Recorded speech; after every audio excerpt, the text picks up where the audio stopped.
आदमी ने moving company बुलाकर अपनी दुकान से सारी टेबल कुर्सियां, बेंच, दुकान का बोर्ड, गर्म पानी की बोतलें, यहाँ तक कि घर के सारे औजार भी उठवा लिए। उसने नई लगाई गई दुकान का बड़ा दरवाजा तक नहीं छोड़ा। जब मकान मालिक पति पत्नी किराया लेने पहुंचे तो यह देखकर दंग रह गए कि पूरी दुकान खाली पड़ी है। अरे ये दरवाजा कहाँ गया? असल में कुछ दिन पहले आदमी किराया देने आया था। वह खुशी में अपनी छोटी बहन को 8 लाख रुपए ज्यादा देना चाहता था, लेकिन बहन ने शुक्रिया कहने के बजाय अचानक किराया बढ़ाने की बात कह दी। वह बोली, भैया मेरे ससुराल वाले कहते हैं कि मैंने दुकान बहुत सस्ते में दे रखी है। दरअसल वह मकान मालकिन आदमी की सगी छोटी बहन थी। इतने सालों से आदमी का परिवार बाजार भाव से लगभग 2 गुना किराया देकर वही दुकान चला रहा था। आदमी ने अपनी मेहनत और शानदार स्वाद से दुकान को मशहूर बना चुके थे। हर महीने 6 लाख किराया देने के बाद भी करीब 4 लाख बचते थे। एक दिन आदमी ने बेटी को बैंक कार्ड देते हुए कहा, इसमें 80 लाख हैं, जाकर अपनी बुआ को किराया दे आओ। लड़की बोली, लेकिन साल भर का किराया तो 72 लाख होता है, फिर ये 8 लाख ज्यादा क्यों? पिता मुस्कुराकर बोले, वो तेरी बुआ के लिए शुभ रकम है। लड़की नाराज होकर बोली,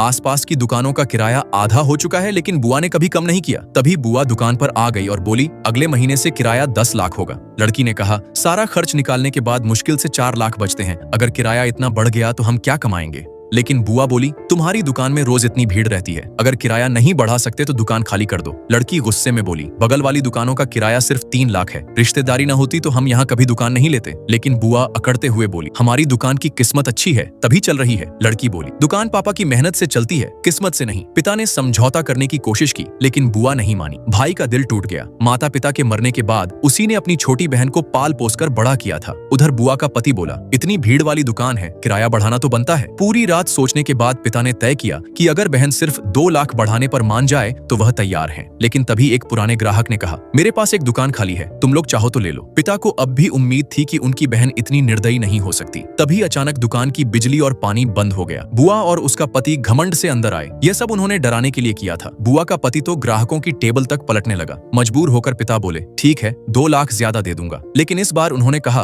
अब साल का किराया 1 करोड़ 50 लाख होगा। पिता और बेटी दंग रह गए। लेकिन बुआ बोली, तुम मेरा ही परिवार हो, थोड़ा ज्यादा किराया दोगे तो क्या हो जाएगा? अब आदमी समझ चुका था कि उसकी बहन सिर्फ लालची बन चुकी है। उसने शांत रहकर कहा, ठीक है, कल आकर पैसे ले जाना। दोनों पति पत्नी खुशी से फूले नहीं समाये। लेकिन भाई ने मन ही मन फैसला कर लिया था कि अब वह झुकेगा नहीं। उसने तुरंत नई दुकान किराए पर ले ली और मूविंग कंपनी बुलाकर दुकान का एक एक सामान उठवा लिया, यहाँ तक कि दरवाजा भी निकलवा लिया। अगले दिन दोनों पैसे लेने पहुंचे, लेकिन दुकान देखकर उनके पैरों तले जमीन खिसक गई। दोनों गुस्से में भाई के घर चला गया। बुआ गुस्से में बोली, भैया बिना बताए दुकान खाली कर दी। पिता शांत आवाज में बोले, मैंने जो कमाया था सब दुकान में लगा दिया। अब तुम इतना किराया बढ़ा रही थी कि मेरे पास कोई रास्ता नहीं बचा। लड़की बोली, सजावट का पैसा हमने दिया था और कहीं नहीं लिखा था कि हम अपना सामान नहीं ले जा सकते। पिता ठंडी आवाज में बोले, गलत कौन है? ये सबको पता है।